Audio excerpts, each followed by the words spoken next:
Muy buenas noches, tengan todas y todos los que están en este momento sintonizando esta conferencia de prensa. Son exactamente las 7 de la noche,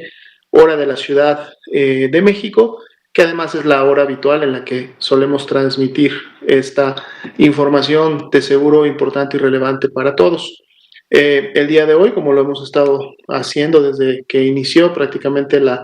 epidemia de COVID-19 en México, pues procederemos a actualizar la estadística y por lo tanto el comportamiento de la pandemia en México. Así también daremos la actualización del avance que el día de hoy lleva la Estrategia Nacional de Vacunación contra el virus SARS-CoV-2, precisamente para prevenir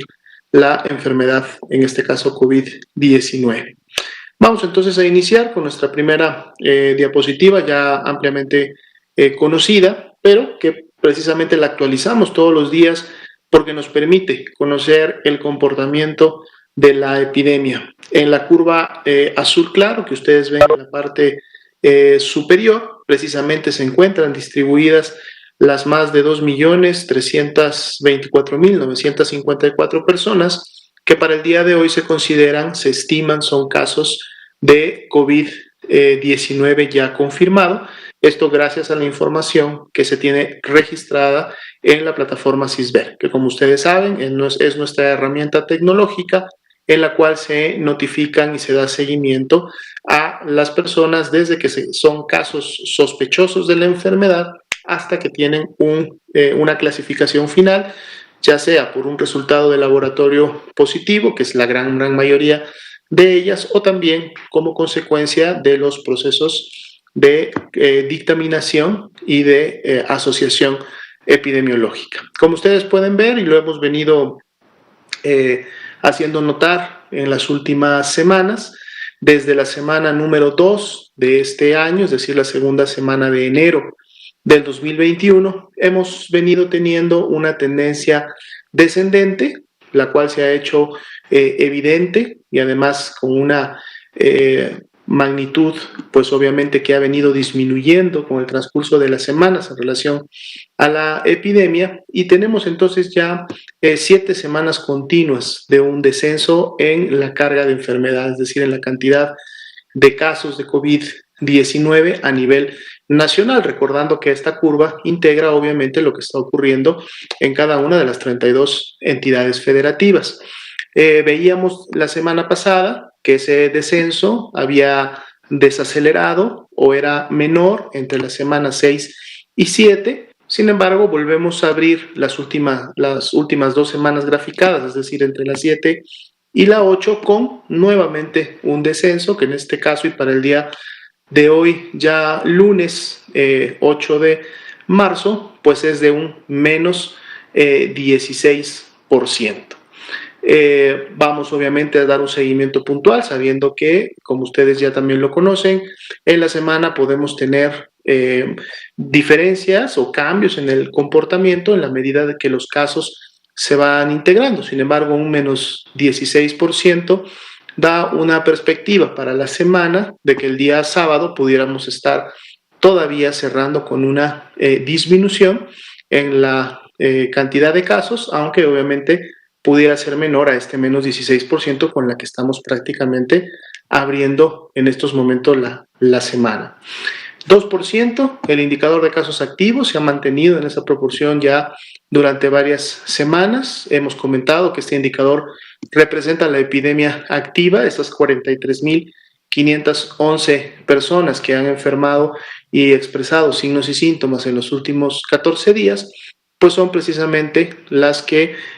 conforman la epidemia activa y que en este momento puede seguir obviamente transmitiéndose y puede seguir generando más casos. Todas las demás personas pertenecen más bien al comportamiento histórico o a la carga acumulada que hemos tenido obviamente hasta el momento. Tenemos también la actualización de nuestra curva verde, que representa y distribuye por semana epidemiológica al 1.675.996 personas que para el día de hoy también se estiman se han recuperado, han sanado de la enfermedad, y por lo tanto es un grupo de personas que se puede sumar a aquellas que pues han generado, es lo esperado, la inmunidad natural producto de haber enfermado de la COVID-19. Y esto es bueno porque entonces se van sumando a las personas que tienen obviamente esquemas ya completos de vacunación, que también las actualizamos en esta diapositiva, 604.339 para el día de hoy, y entonces tenemos la expectativa de que obviamente se empiece a formar un grupo de personas que ya no pueden enfermarse, al menos en siguientes meses, y entonces estarían contribuyendo a la disminución de casos susceptibles y por lo tanto también a la disminución de la epidemia. Es importante comentar en este punto que este comportamiento epidémico pues obviamente se podrá mantener si solo si las medidas de prevención tanto en lo individual como en lo colectivo, las hemos explicado muchas veces y las seguiremos explicando en las conferencias las veces que sean necesarias, pero si es que estas medidas continúan aplicándose, continúan en su momento llevándose a cabo por cada una de las personas, de los ciudadanos que vivimos en este país y las autoridades sanitarias de los diferentes niveles de gobierno, pues continúan también generando las intervenciones comunitarias, las recomendaciones y la vigilancia que se debe de llevar a cabo para que las mismas puedan ser cumplidas por parte de toda la población. Si pasamos a la siguiente diapositiva, vamos ahora a actualizar el comportamiento de los casos graves, que está reflejado a través de estas, precisamente, IRAG, infecciones respiratorias agudas graves, que son las que nos demandan hospitalización, nos demandan la necesidad de camas generales, camas con ventilador, y es otra manera también a través de la cual podemos monitorear el comportamiento de la epidemia y sobre todo con la relevancia de que estamos obviamente pudiendo identificar también si hay una disminución o un incremento de casos graves de la enfermedad, que además son las personas que lamentablemente u obviamente pueden terminar falleciendo. Como podemos ver en la gráfica, para las últimas semanas y prácticamente también desde que inició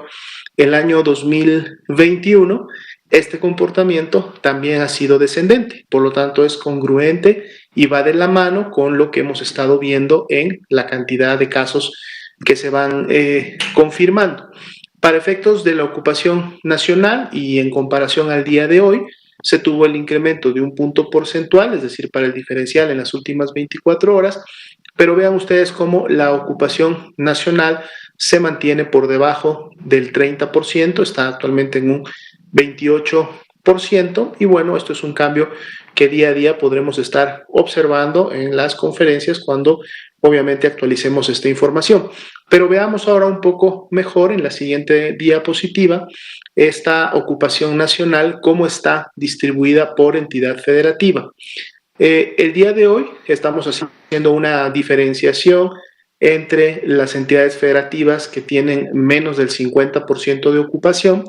para que podamos, y ustedes también obviamente puedan ver, no solamente quienes tienen menos del 50% de ocupación, sino además también en qué otros rangos se están integrando las entidades federativas o la mayoría de ellas. Como pueden ver, en los rangos de más de 70% o entre 50 y 69, no tenemos el día de hoy ninguna entidad federativa, y de las 32 entidades federativas que estarían con menos del 50% de ocupación,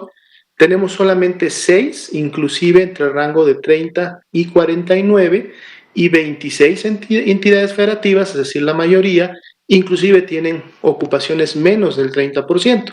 Esto es lo que conlleva entonces a que nuestra ocupación nacional precisamente pueda ser de un 27% para efecto de la media de todas estas camas, y que para ese porcentaje, pues lo que se tiene en todo el país como camas disponibles de camas generales para pacientes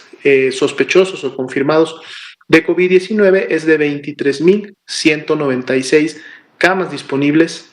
para este tipo de pacientes.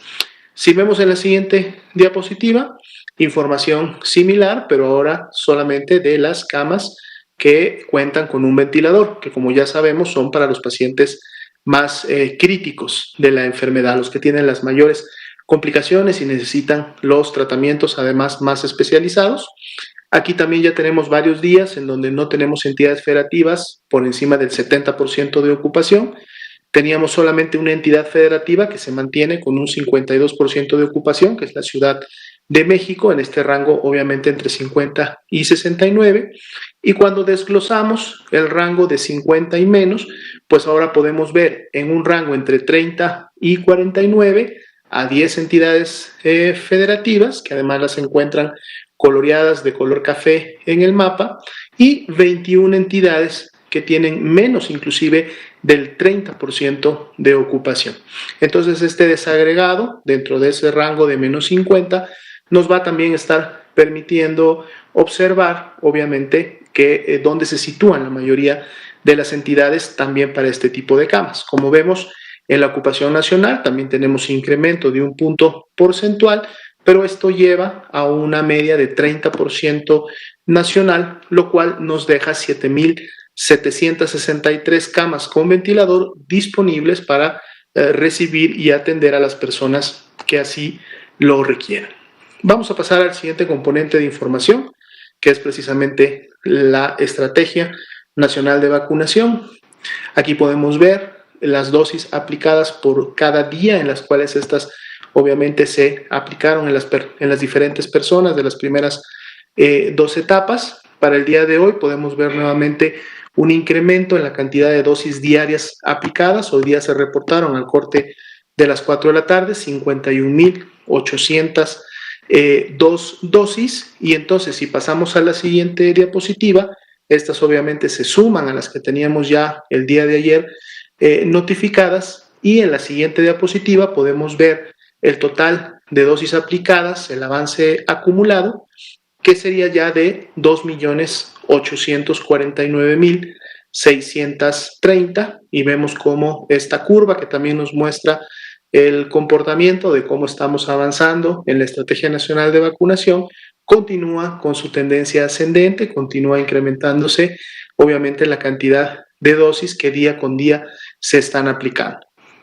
Si vemos la siguiente diapositiva, vamos a ver los grupos. No hemos tenido mayores variaciones en las últimas 24 horas, recordando que el día de mañana estará arribando nuevos embarques de vacuna, en este caso de Pfizer-BioNTech, y entonces con estas dosis obviamente se podrá continuar aplicando la segunda de precisamente el personal de salud, que para el día de hoy tiene un avance del 73% en función de las segundas dosis, es decir, ya de esquemas completos que se han aplicado a estos a este grupo de 802.791 profesionales, trabajadores de la salud, que habían recibido hasta este momento su primera dosis. El personal educativo que labora en el estado de Campeche, sin movimientos, es un grupo que ya recibió una atención y que obviamente están ahora listos para poder contribuir a este esquema de un regreso a clases ya presencial, que se estará de seguro implementando en siguientes semanas. Y para efecto de las personas adultas mayores, que es donde se concentra en este momento la mayoría de las dosis de vacuna que se están recibiendo, tenemos un avance reportado de 1.425.037 personas adultas mayores de 60 y más años que ya recibieron su primera dosis. En siguientes semanas, cuando los primeros grupos que recibieron su primera dosis entren a la temporalidad de recibir la segunda, pues de seguro empezaremos a ver un avance del indicador correspondiente para este grupo. Si pasamos a la siguiente diapositiva, vamos a actualizar también la notificación y por lo tanto la ocurrencia de los eventos supuestamente atribuibles a vacunación o inmunización, los ESAVIS. Para el día de hoy se reporta un acumulado de 11.096 de estos eventos, y siempre resaltamos todas las noches que deben ustedes notar que la gran mayoría de estos eventos, de estos ESAVIS, han sido clasificados como no graves. Estamos hablando de más del 99% de estos eventos han sido no graves, y son los que normalmente se reportan o se espera sucedan no solamente con estas vacunas, sino con otros tipos de vacunas para otras enfermedades y que se enmarcan más bien en manifestaciones, signos y síntomas locales o temporales que solamente se producen durante las primeras horas y se resuelven prácticamente por sí mismos o con tratamiento solo para los síntomas. Así también, para el día de hoy, se han notificado desde que inició la vacunación, el 24 de diciembre del año pasado, la ocurrencia de 68 ESAVIS graves. Se clasificaron de esa manera porque requirieron una atención más especializada. Las manifestaciones y los signos y síntomas fueron más sistémicos, produjeron una afectación a la salud de la persona y de ahí que ésta se haya tenido obviamente que hospitalizar para una observación. Sin embargo, de estas 68, solo 19 se encuentran actualmente hospitalizadas y en observación. Las demás todas se egresaron por mejoría clínica una vez que resolvieron precisamente sus manifestaciones, sus signos y sus síntomas, y podemos verlas distribuidas en las diferentes tablas por tipo, por fabricante de vacuna, que es la primera tabla de la parte izquierda de su pantalla.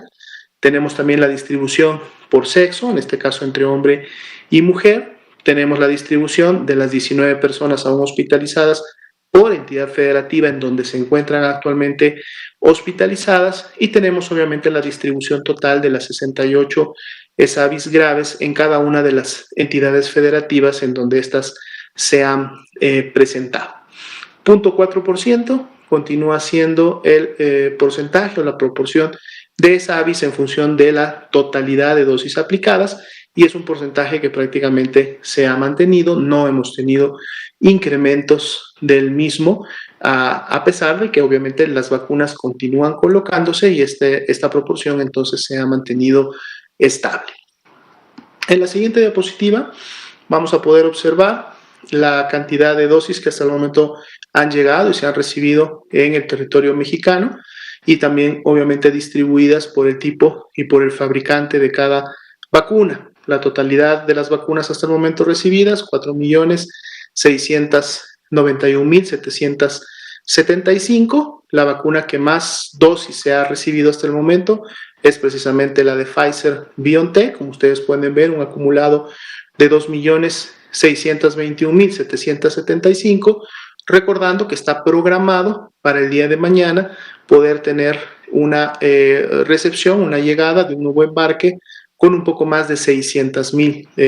dosis de esta vacuna. Por lo tanto, obviamente será la vacuna que más dosis hasta el momento continúe apareciendo en este listado que hemos recibido en México. Sigue la vacuna de AstraZeneca con 870,000 dosis. Tenemos la vacuna también de Sinovac con 1,000,000, recordando que 800,000 de estas dosis iniciaron su distribución este fin de semana y de seguro a partir del día de hoy empezaron ya a aplicarse en las diferentes entidades federativas a donde fueron enviadas. Y tenemos las 200,000 dosis que hasta el momento se han recibido y se han ya aplicado de la vacuna también Sputnik 5. Entonces, bueno, esa es la actualización de la información que tenemos hasta el momento. Vamos a pasar entonces a poder tomar y responder preguntas de los medios de comunicación. Y bueno, ahora estamos con todos ellos también de manera virtual en esta conferencia, entonces vamos a ver en función del orden cómo fueron levantando las manitas. Aquí tenemos la computadora que nos permite obtener ese orden en el cual se levantaron y bueno, tenemos como primera pregunta a Liliana Noble de Pulso Saludable. Por favor, adelante. Hola, buenas noches, doctora Lomía. Buenas noches a todos. Doctora Lomía, quisiera saber el número de reproducción básica o este R0, ¿se conoce cómo se está comportando ahora en este franco descenso de los contagios? Sí, el R0 precisamente es un indicador que por sí mismo funge como uno de los indicadores del semáforo de riesgo. Entonces, se calcula para cada una de las 32 entidades federativas y por lo tanto Si este número se incrementa o disminuye, también le genera una calificación a la entidad federativa. Es un indicador que desde que iniciamos con el semáforo de riesgo se mide de manera semanal, todas las semanas, está a cargo de los equipos técnicos del CONACYT. Ellos son los que semana con semana, en base a la información que se tiene en el SISBER, que produce el Sistema Nacional de Vigilancia Epidemiológica, lo calculan. Ellos mandan todos los martes, los martes al mediodía, el corte y la actualización de este indicador, se integra para cada una, como decía, de las 32 entidades, y entonces su comportamiento, es decir, si este se incrementó o este disminuyó, pues obviamente tiene un impacto en la ponderación final del semáforo, y de ahí que estemos teniendo estos resultados. Que quiero decir que precisamente el R0 es uno de los datos que también se ha venido estabilizando y en algunos casos disminuyendo, sobre todo en las entidades federativas que en las últimas semanas alcanzaron los amarillos, y obviamente aquellas que han alcanzado los verdes. Recordemos que el 1 es el número que en su momento se quiere tener por debajo como tal, ¿no? Pensando que si estamos por debajo de 1, quiere decir que una persona no está pudiendo contagiar ni siquiera a otra persona como tal, y que cuando ese indicador está por encima de 1 es porque entonces se están generando más contagios a partir de una persona o de un enfermo. Entonces sí, es un indicador que se continúa midiendo e integrando semanalmente a los indicadores del semáforo de riesgo COVID. Gracias. Y mi segunda y última pregunta, doctor, de estos alrededor de 10,715 posibles ESAVIS, ¿ya se sabe cuáles de ellos sí son catalogados o tipificados como verdaderos ESAVIS? ¿O siempre van a ser supuestamente atribuibles a la vacunación, independientemente de que sean algo como lo que nos decía, locales o temporales, y para lo que hay una pronta recuperación? Efectivamente, la clasificación de ESAVI, como su nombre lo dice, evento supuestamente atribuible, es una clasificación de inicio, es decir, es una clasificación que parte de la integración de la información que el Sistema Nacional de Vigilancia en todas las unidades médicas del país recaba. Entonces, una vez que ellos notifican el ESAVI y se notifica como un evento supuestamente atribuible, viene luego posteriormente un proceso de dictaminación. La dictaminación no necesariamente va encaminada a descartar en sí el ESAVI, ¿no? El ESAVI finalmente fue un evento supuestamente atribuible. El proceso de dictaminación, que en este caso se enfoca a los ESAVIs graves, porque aprovecho también la pregunta para comentar, dado que los ESAVIs no graves, su característica principal es que son eventos, manifestaciones, signos y síntomas locales, es decir, en la zona de la aplicación de la vacuna, o que produce en su momento sintomatología transitoria, que se resuelve en siguientes horas, como decía, sin la necesidad de un tratamiento específico o solamente con la toma o prescripción de medicamentos para la sintomatología, el dolor de cabeza, el dolor como tal, el dolor general de cuerpo, etcétera, un poco la febrícula también. Entonces son eventos que obviamente se suponen están precisamente o directamente asociados con la aplicación de la vacuna. Sin embargo, los ESAVIs graves, que producen sí una afectación que bajo el marco de la clasificación pone en riesgo la salud de la persona, y es por eso que todos ellos normalmente terminan siendo hospitalizados, entonces pasan sí por un proceso de dictaminación en donde este comité de expertos, que para los efectos de la vacuna contra el virus SARS-CoV-2 está integrado en estas fechas solamente en el nivel federal, es decir, el nivel federal es el que está realizando estas dictaminaciones. Claro que lo hace de la mano de las entidades federativas. Cuando este comité tiene una reunión, sesiona para llevar a cabo una dictaminación, lo hace con la participación de la unidad médica que atendió a la persona, es decir, que le dio el seguimiento a ese evento supuestamente atribuible que requirió que la hospitalizaran. Los médicos clínicos de las diferentes especialidades que atendieron a la persona exponen el caso, lo presentan ante este comité y en su expertise y obviamente con el expertise federal se lleva a cabo las discusiones y se lleva a cabo finalmente el consenso para empezar a dictaminar. De estos 68 SAVIs graves, ya un poco más de la mitad han pasado por un proceso de dictaminación y de la última actualización que nos compartían, de esa mitad que ya prácticamente pasó por el proceso de dictaminación, alrededor de 8 de ellos tienen una asociación con la vacuna. Pero sin embargo es importante comentar que esa asociación ha estado precisamente y casi o prácticamente los 8 en el marco de una reacción de tipo alérgica que a su vez ha desarrollado una reacción anafiláctica en la persona. Y esto entonces de seguro es porque, como sabemos, hay personas que pueden ser alérgicas a los componentes de la vacuna, pero obviamente no saberlo porque no había el antecedente de que se hubieran vacunado, al menos en los últimos años, a estas vacunas o que hubieran sido expuestos a estos componentes, u obviamente no se conocían como tal alérgicas. Se coloca la vacuna, viene la reacción y entonces puede ocurrir. Sin embargo, aquí lo importante a destacar es que precisamente la atención temprana, la atención oportuna que se da en el mismo punto de vacunación, que permite estabilizar a la persona que está teniendo una reacción anafiláctica y su pronto traslado a una unidad de emergencias o de atención del segundo y tercer nivel, que permite su seguimiento y la continuidad de ese tratamiento, hasta el momento ha permitido que estas personas se recuperen y vuelvan obviamente a su estado natural de salud sin haber dejado, en el caso de estas reacciones anafilácticas, ninguna secuela. El comité continúa dictaminando, lo va a seguir haciendo. Hemos pedido ya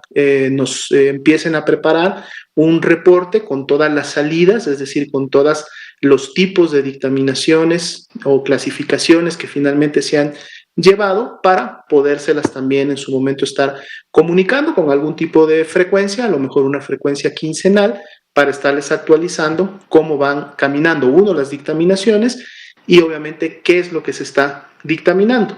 Por lo mismo también podemos entonces notar que la gran mayoría de las dictaminaciones que hasta el momento se han llevado a cabo, que sería más o menos la mitad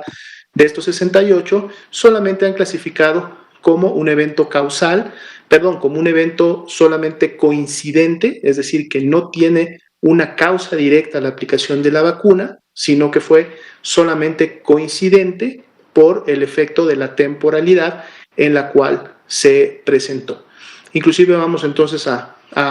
invitar, como lo hacemos siempre en los componentes temáticos de esta conferencia o como complemento, a los que están participando activamente en estas dictaminaciones, los que están llevando a cabo estos grupos, recordando que lo preside, lo coordina el Centro Nacional de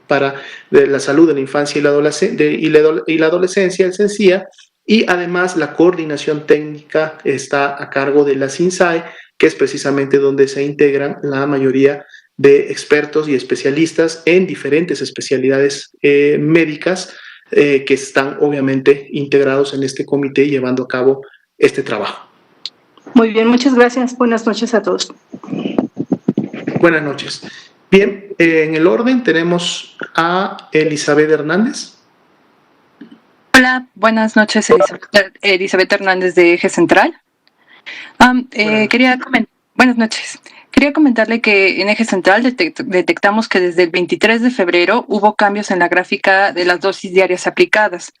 y se distribuyeron y sumaron vacunas a días en los que el plan estuvo suspendido porque no había ninguna fórmula en el país. ¿Podría explicarnos por qué sucedió esto? Podemos generar una revisión. Recordemos que algo que siempre hemos comentado es que las dosis de días previos, sobre todo de los últimos 3 o 4 días,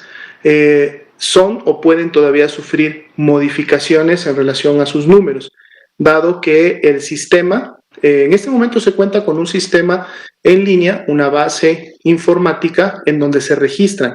todas las personas que recibieron las dosis. Sin embargo, recordemos que cuando iniciamos precisamente con la población de adultos mayores, a diferencia del grupo de trabajadores de la salud, en donde todos los puntos de vacunación estaban en una unidad médica, y por lo tanto, de alguna manera, al estar en una unidad médica, se contaba con una cobertura, obviamente, de Internet y de acceso a servicios informáticos prácticamente en todos los puntos de vacunación. Por lo tanto, la información que se iba generando día con día, pues era rápidamente actualizada y podíamos no tener tantas modificaciones entre un corte y otro. Sin embargo, cuando inicia ya la población de adultos mayores y sobre todo estos empiezan a vacunarse en municipios rurales, distantes, de difícil acceso, entonces viene un nuevo reto a la Estrategia Nacional de Vacunación, que es precisamente que todos estos lugares, municipios, no todos ellos, o una buena parte, no tienen cobertura de servicios de Internet. Muchos de ellos inclusive solamente tienen cobertura a lo mejor y de telefonía celular. Por lo tanto, la integración de la información en esos lugares tiene primero que ser de tipo manual. Esto lo realizan las personas que integran la brigada de vacunación Correcaminos. Lo integran de manera manual en formatos oficiales que fueron definidos desde un principio, y entonces luego, dependiendo de cómo va la logística, porque ellos se están trasladando de un municipio a otro, en el momento en que llegan a un municipio en donde pueden tener acceso a las coberturas de servicios de Internet o plataformas informáticas, pues entonces vacían la información o la capturan. Por lo tanto, de un día a otro, entonces podemos tener un incremento, por ejemplo, importante, porque resulta que toda la intervención de un día que estaba en zonas rurales, a lo mejor para el día siguiente o en las siguientes 48 horas, pues cae ya al sistema y entonces los números se pueden estar actualizando. Entonces, esto ha sido un proceso y un esfuerzo también diario entre las diferentes dependencias que manejan y se encargan de la información. Hay dependencias designadas dentro de la Estrategia Nacional de Vacunación de la Secretaría de Salud en coordinación estrecha con la Secretaría del Bienestar, que son las que integran los principales actores de las brigadas Correcaminos. Me refiero a salud, a bienestar, sin olvidar obviamente a los integrantes también de las Fuerzas Armadas. Y entonces entre todos se lleva a cabo este ejercicio. Entonces pueden haber variaciones de un día a otro o en días previos, inclusive pueden ser 4 o 5 días, o me atrevería a decir, igual lo puedo consultar directamente con los que llevan el sistema, hasta de una semana atrás, por este tipo de actualizaciones. Sí, las puede haber, pero obviamente la información se tiene 100% pues respaldada en estos sistemas, y son los que precisamente dan la certeza de las dosis que se están aplicando y que además contribuyen a poder llevar el control de a quién le toca y cuándo le toca una segunda dosis, y por lo tanto también poder conocer los esquemas completos de vacunación. Claro, justamente esta observación se hace que el 23 de febrero hubo los cambios, pero son pues alteraciones de las fechas del 24 de diciembre, que en teoría se pusieron todas las dosis ese día, y hay reportes del 25 y el 26 de vacunas aplicadas en esos días, justamente tomando en cuenta pues el desfase que hay entre los reportes, ¿no? Es de esta primera fase, esta primera semana de vacunación, donde encontramos el desfase. Y relacionada a esta pregunta, también hemos encontrado inconsistencias en las cifras de vacunación presentadas ayer. En las sumas, cuando sumas las dosis por sector, daba una diferencia de 320 vacunas con el total. Entonces, quisiéramos saber, ese error se corrigió en la presentación de hoy, pero ha sucedido en otras presentaciones. Entonces, quisiéramos saber qué mecanismos existen para que haya solidez con la información presentada, y si van a liberar los datos de vacunación para que se permita el análisis independiente de estos. Sí, definitivamente, justo lo que comentaba de contar con esta plataforma de información que registra inclusive de manera nominal, registra los datos de la persona, de ahí que en el punto de vacunación se pida el nombre completo, se pida el domicilio, se pida la fecha de nacimiento para efectos de la edad, se pida el CUR. Todos estos datos son precisamente los que se integran en esta plataforma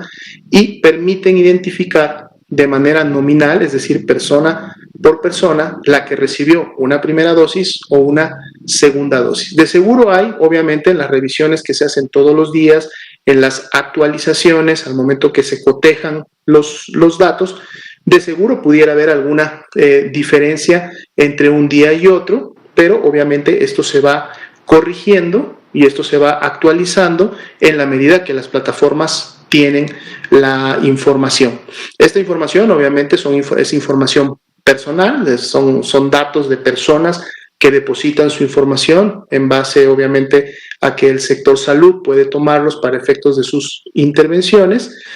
más sin embargo en lo particular obviamente pues es información que está protegida por el mismo Instituto Nacional de Acceso a la Información, dado que son datos personales. Sin embargo, de seguro, a través de esta información se puede dar a conocer cortes o análisis, digamos, poblacionales, ¿no? No datos que permitan identificar a una persona, no al público, obviamente sería solamente para la persona que recibió la vacuna, pero se pueden obtener datos poblacionales para en un momento determinado poder saber en un estado, en un municipio, en una localidad, cuántas personas, en qué grupo de edad o de qué edades o de qué sexo o en qué colonias recibieron una vacuna. Obviamente esta información sí se puede extraer de la plataforma, pero no se puede dar o no se podría dar a conocer información personal de cada uno de los individuos vacunados. Y esto como sucede en todos los sistemas de información, obviamente de la Secretaría de Salud, sobre todo cuando trabajamos con datos personales. Así es. Y finalmente, ¿podría darnos algún comentario sobre el estado de salud de los secretarios de Defensa y, por supuesto, el doctor Gatell? Sí, podemos comentar el estado de salud del subsecretario López-Gatell. Los secretarios de Defensa se encuentran bajo un seguimiento precisamente de sanidad militar, sanidad naval. Ellos son los que llevan a cabo este seguimiento y son los que en algún momento también a través de sus departamentos de comunicación pudieran vertir esta información. Lo que sabemos de manera general es que ellos han estado estables, pero datos ya muy particulares los tendrían ellos en su poder. El doctor Hugo López-Gatell continúa llevando a cabo reposo domiciliario. El día de hoy en la mañana tuvo una evaluación por parte de su médico y del grupo que lo está asistiendo en el seguimiento de su enfermedad. Y bueno, de seguro él nos estará dando a conocer en siguientes horas cuál fue el producto de esta evaluación. Es una evaluación que sobre todo, como ustedes saben, para la temporalidad ya de la evolución, pues está orientada a poder otorgar ya el alta médica, en el sentido de que él, en la medida también de cómo evolucione su recuperación, pueda ya incorporarse obviamente a sus actividades laborales. Pero él está estable, básicamente ya no tiene ningún signo o síntoma de enfermedad activa, más bien los síntomas o manifestaciones que tiene en este momento son los congruentes a un síndrome post-COVID, es cuando la persona ya está en una fase de recuperación y en donde pues muchas veces la fatiga, el cansancio puede todavía estar presente para efectos obviamente de todo el esfuerzo que el organismo tuvo que desarrollar, el sistema inmunológico tuvo que emprender para poder combatir y vencer a la enfermedad. Entonces, en la medida que el doctor Hugo López-Gatell se sienta ya en las condiciones de poder retomar sus actividades y que tenga la valoración médica que lo autorice y que le dé el ok para que lo pueda hacer, pues él se estará entonces integrando de seguro en siguientes días a sus actividades. Gracias. Muchas gracias. Bien, seguimos con la lista. Tenemos a Karina Aguilar, de 24 horas. Gracias, doctor. Buenas noches. Preguntarle, ¿cuándo tienen contemplado, doctor, con este movimiento de llegada de vacunas, terminar de vacunar a todos los adultos mayores, a los 16 millones de adultos mayores, tomando en cuenta que pues hasta este momento se tienen poco más de un millón de adultos mayores, casi 2 vacunados? Si se mueve este esquema que se tenía previsto para el mes de marzo, en primer momento.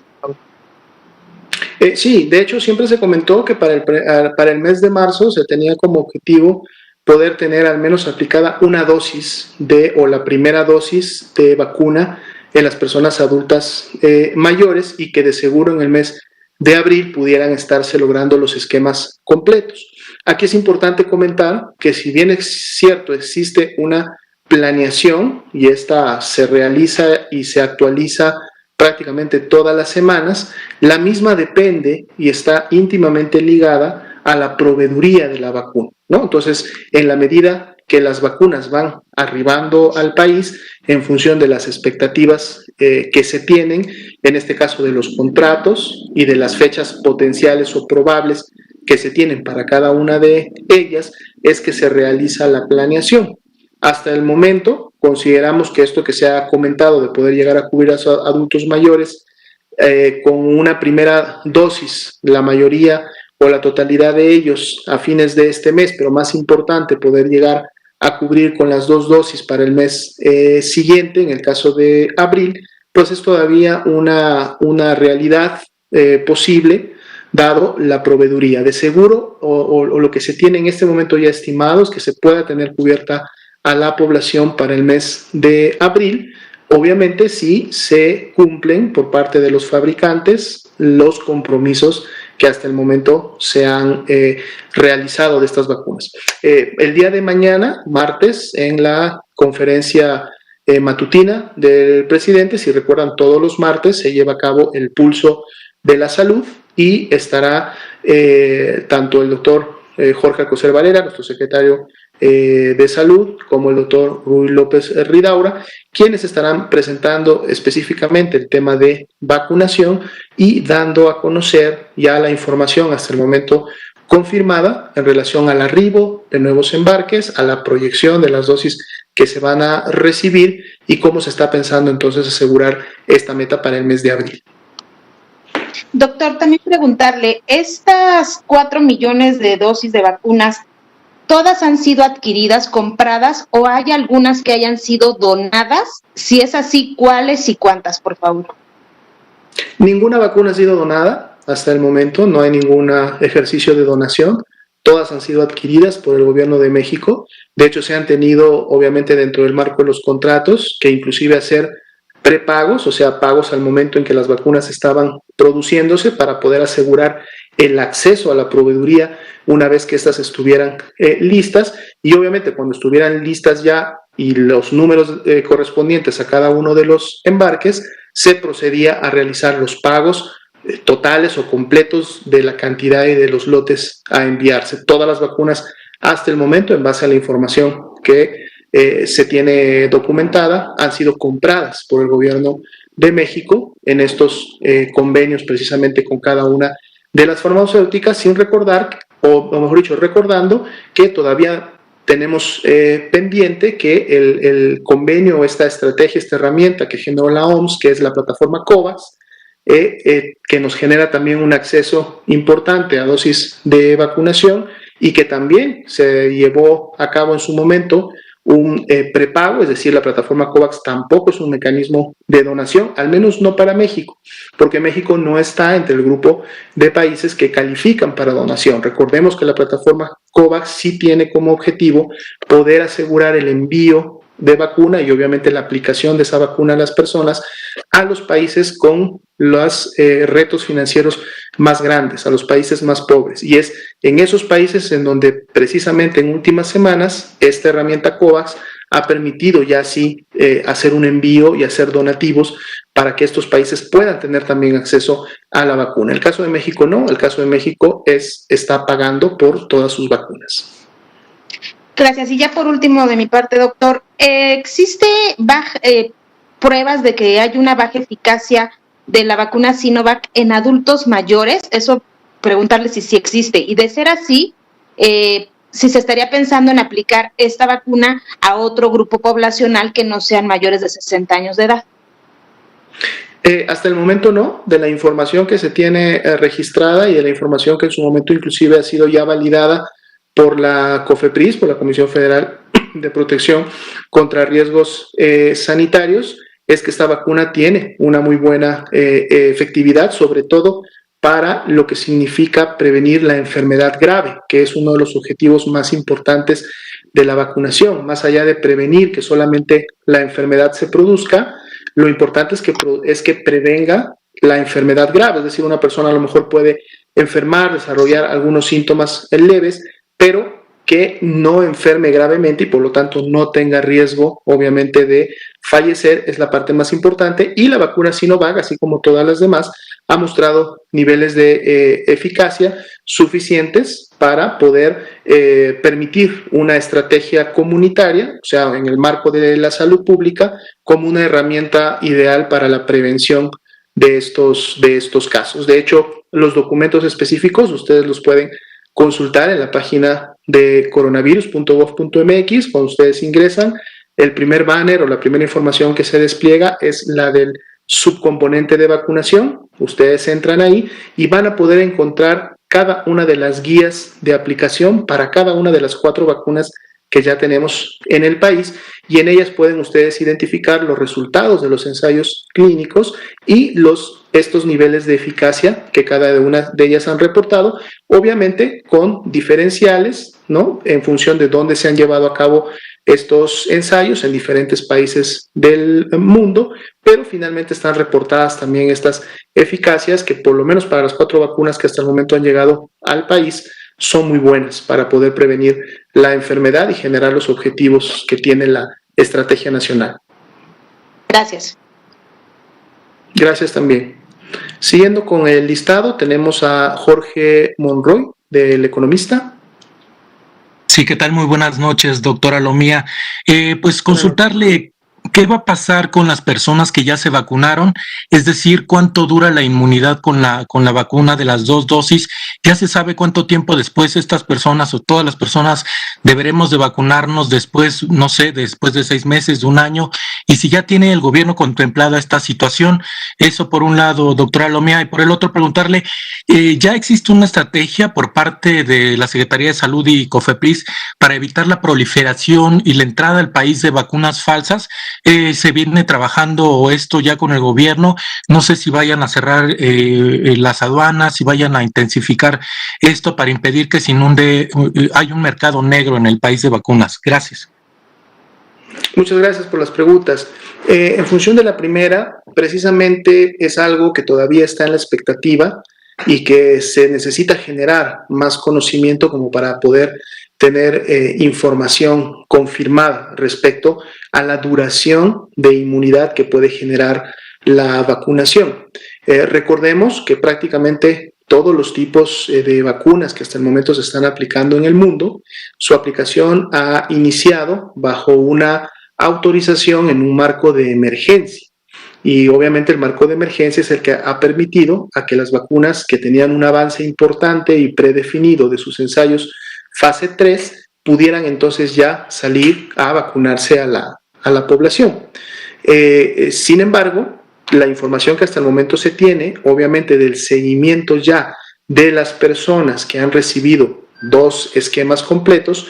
todavía es menor. Se necesita obviamente llevar a cabo protocolos de investigación, hacer los grupos correspondientes de las personas que han recibido ya las 2 dosis de vacuna, hacer un seguimiento con diferentes cohortes, medir obviamente sus niveles de anticuerpos neutralizantes o la inmunidad generada por la vacuna, y poder empezar a dar un seguimiento al grupo de personas para efectivamente evidenciar que no vuelvan a enfermar, en este caso, de COVID-19. Eso se encuentra en proceso. Las mismas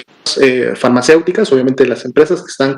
fabricando y distribuyendo la vacuna, es uno de sus principales también objetivos, y ellos están dando un seguimiento y están implementando este tipo de protocolos más allá de los ensayos fase 3 que inclusive se encuentran todavía activos en muchos países y que integran también este tipo de seguimiento como tal. Lo que hemos visto reportado, por ejemplo, en el país que inició con las primeras dosis de vacuna, estamos hablando tanto de Inglaterra como de Estados Unidos y algunos otros países que han tenido incrementos o, mejor dicho, coberturas importantes en su población de vacunación, como lo son Israel, como lo son Arabia Saudita, como lo sería inclusive también Chile en el continente americano, específicamente en Sudamérica, es que entonces ellos empiezan sí a ver una disminución en los grupos vacunados, obviamente, de la enfermedad. y eso lleva a las hipótesis de que obviamente la vacuna está generando el efecto esperado. Sin embargo, ¿cuánto tiempo puede durar este efecto? Todavía no lo sabemos con precisión, dado que la mayoría de los países y la mayoría de vacunas apenas tienen en el mercado o están por cumplir en el mercado y en los pequeños grupos a los que se han implementado alrededor de 2 meses. Lo sabremos en siguientes meses, probablemente sí, y en la medida que se estén publicando toda esta información. Recordemos que la misma inmunidad natural que genera una infección y enfermar por el virus SARS-CoV-2 es otro tema que también está en investigación. Hay cohortes a nivel mundial que hablan que la inmunidad natural puede durar o dura 6 meses. Hay algunos otros estudios que ya han dado una extensión de hasta 8 meses. Sin embargo, hubiera todavía una expectativa de que pudiera durar más tiempo. Sin embargo, todavía información de más tiempo no ha salido, al menos no con la suficiente cantidad, ¿no?, que en su momento evidencie que así es. Y es algo también que estamos en este momento viendo, qué tanto tiempo cubre la inmunidad natural a una persona que tiene el antecedente de haber enfermado de COVID-19. Y eso que estamos ya a un año de que iniciaran, más de un año que iniciaran los primeros casos de COVID-19. Entonces, extrapolemos ahora la vacuna, que apenas está superando su segundo mes a nivel mundial de aplicación. Es un dato de información que todavía no contamos con él. Y había una segunda pregunta, si me la pudiera por favor repetir. Sí, doctor, pues era el tema de cómo está enfrentando el gobierno el tema de la proliferación de vacunas falsas, si van a ayudar, digamos, tienen una estrategia en las aduanas, cómo le van a hacer si ya lo tienen detectado. Y rápidamente, doctor, aunado a la pregunta que decía mi compañera Karina Aguilar, el doctor José Luis Alomía había dicho en una reunión con gobernadores que la vacuna de Sinovac no estaba recomendada para adultos mayores. Él así lo dijo, incluso así se boletinó en un en boletín, valga la redundancia, de la Secretaría de Gobernación en estas reuniones que tiene. Correcto. Bueno, su servidor es el doctor José Luis Alomía, pero de seguro a lo mejor fue alguno de algún otro compañero que participa también de las reuniones de nuestros colegas. Tendría yo que... El doctor Hugo López Gatell era, perdón. El doctor Hugo López Gatell, podríamos en su momento revisar en qué contexto se hizo las declaraciones, si fue efectivamente para efectos de la vacuna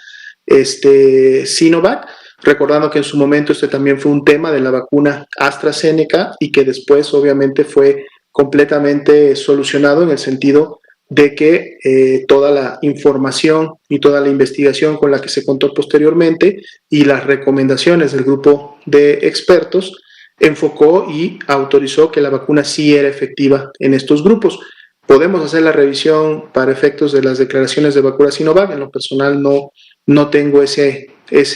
antecedente, ¿no? Pero lo revisamos para ver cuál fue el marco y el contexto de las declaraciones en su momento.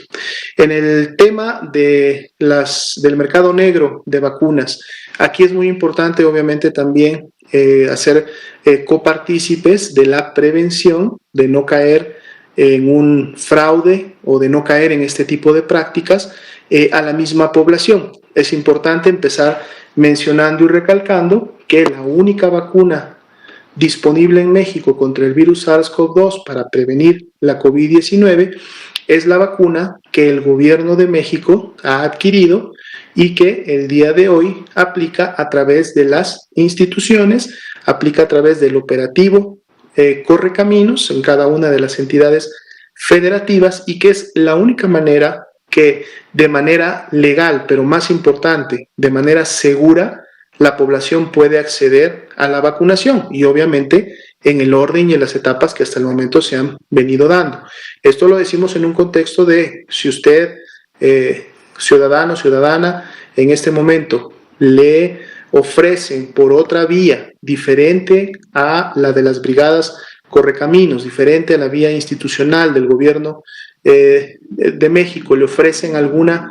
vacuna de otra procedencia, de otro tipo, por la cual inclusive usted tiene que pagar, recordando que la vacuna es gratuita, no debe de pagar por ella en ninguna de las entidades federativas, tengan mucho cuidado, porque o puede ser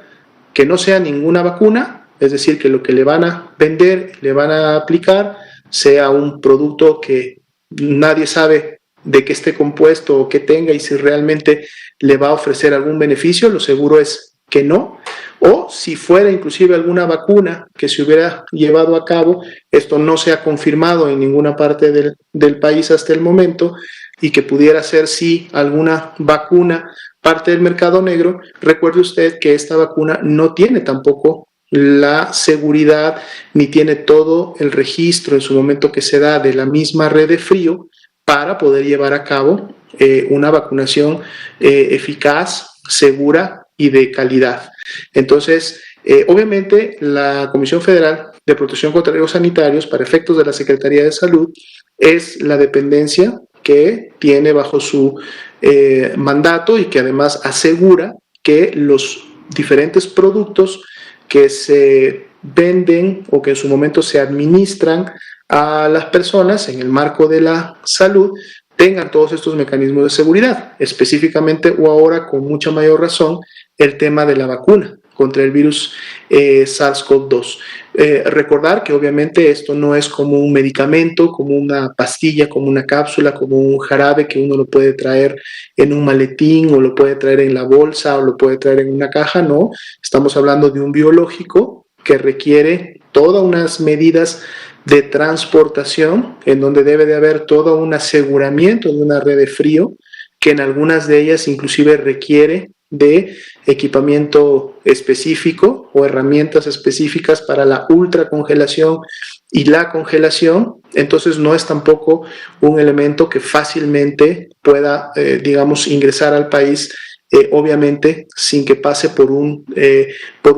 registro en algún aeropuerto internacional, en algún punto de la Marina o en este caso de los puertos marinos o inclusive las vías terrestres. Pero más allá de eso, reitero la importancia de que como ciudadanos, como población, nosotros mismos nos protejamos y sepamos que en este momento no hay ninguna otra vacuna que no sea la institucional y la que se está aplicando a través de la Estrategia Nacional de Vacunación, y que además es gratuita. Recuerden, no debe de pagar un solo peso por ella. Toda la Secretaría de Salud y las dependencias federales están haciendo lo necesario para poder asegurar la vacuna. Entonces no vaya usted a caer en este tipo de estafas, ¿sí? Muy bien, pues bueno, nos quedan prácticamente ya solo 2 minutos para poder concluir con esta conferencia. Vamos a tomar ese tiempo para poder hacer el llamado que hacemos siempre todos los días a la población en México, recordándoles que la epidemia todavía continúa activa, que si bien es cierto hemos tenido descenso en últimas semanas de la misma, esta todavía puede en su momento reactivarse en función de la cantidad de personas que actualmente de seguro todavía pueden contagiarse y enfermar. Es a lo que le llamamos población susceptible, son aquellos que todavía pueden desarrollar COVID-19 y convertirse en los nuevos y futuros casos de la enfermedad. Entonces es importante que de la mano del avance de la Estrategia Nacional de Vacunación, las personas que todavía no nos toca en este momento recibir la vacuna, porque todavía no formamos parte de las etapas 3, 4 y 5 que vendrán en meses posteriores, sobre todo debemos de seguir implementando y poniendo en práctica las medidas preventivas por excelencia. Recordemos, lo primero es la sana distancia, tratar siempre en todo momento de estar a más de 1,5 metros, idealmente 2 metros de otras personas, cuando tengamos la posibilidad de quedarnos en casa y entonces no exponernos a, obviamente circulan y se congregan con mayor intensidad, es lo mejor y es parte de la sana distancia. Pero cuando por nuestro tipo de actividades tenemos que salir a laborar, tenemos que ir a una consulta, tenemos que ir a adquirir nuestros insumos, pues entonces debemos de, obviamente, usar de manera adecuada el cubrebocas, estarnos lavando las manos constantemente, puede ser con agua y jabón, puede ser con alcohol gel, y estar siempre o tratar de estar siempre en espacios lo más ventilado posibles. Y muy importante, poner en práctica y hacer caso a las recomendaciones que nuestras autoridades estatales y municipales todos los días implementan y nos recuerdan para precisamente prevenir los contagios de los casos. Muy buenas noches. El día de mañana esperemos estar en una nueva conferencia con todos ustedes. Gracias.